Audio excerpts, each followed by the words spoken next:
Assalamualaikum warahmatullahi wabarakatuh. Nama saya Ismi Salsabila dari kelas 11 MIPA 2 absen 14. Di sini saya akan mempresentasikan tentang dinamika penduduk. Dinamika penduduk adalah kondisi di saat struktur penduduk, jumlah dan persebarannya mengalami perubahan akibat terjadinya proses demograf, yaitu kelahiran, kematian, dan perpindahan penduduk. Faktor-faktor dinamika penduduk ada 3, yaitu kelahiran, kematian, dan migrasi.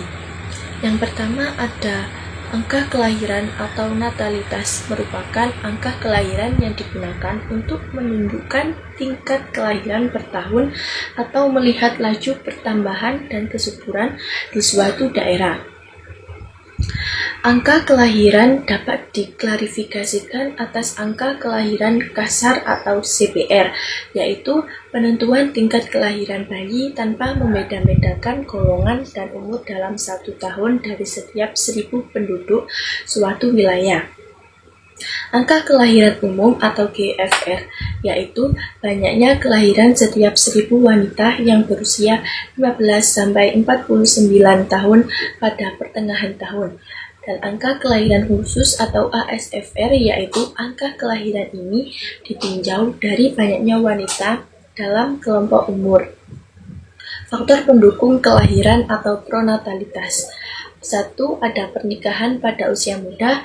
2. Ada tingkat kesehatan baik. Ketiga, ada asumsi bahwa banyak anak, banyak rezeki. Faktor penghambat kelahiran atau antinatalitas.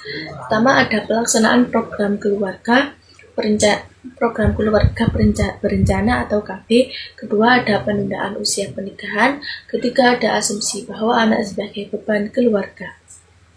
Yang kedua, angka kematian atau mortalitas, menunjukkan jumlah kematian per 1000 penduduk dalam periode tahun tertentu.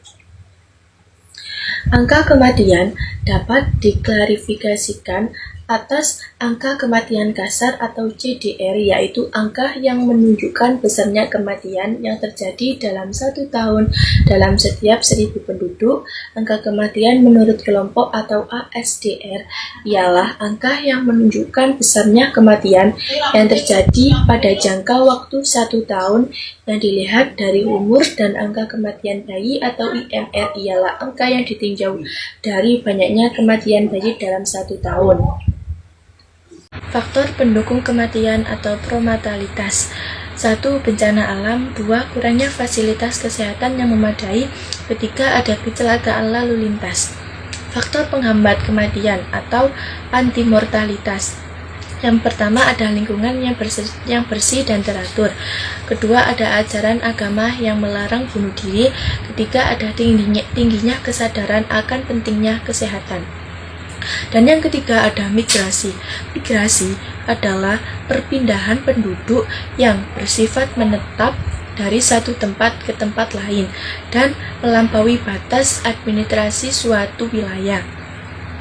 Migrasi dibagi menjadi 4, yaitu yang pertama ada migrasi masuk atau immigration, masuknya penduduk suatu daerah tanpa tujuan. Yang kedua adalah migrasi keluar, yaitu out-migration, perpindahan penduduk keluar dari suatu daerah asal. Yang ketiga ada migrasi bruto atau gross migration, jumlah migrasi masuk dan migrasi keluar. Yang keempat ada migrasi neto, selisih antara jumlah penduduk masuk dikurangi penduduk keluar. Sekian presentasi dari saya. Wassalamualaikum warahmatullahi wabarakatuh.